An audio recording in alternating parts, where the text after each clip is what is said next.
પ્રાયોજક છે cancer healer centre, a new beginning.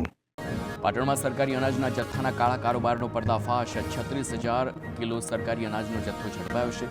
સમીના Varana નજીકથી ઝડપાયો હતો સરકારી અનાજનો જથ્થો. એસઓજી અને મામલતદારની મોટી કાર્યવાહી. 11 લાખની કિંમતનો શંકાસ્પદ અનાજનો જથ્થો જપ્ત કરવામાં આવ્યો.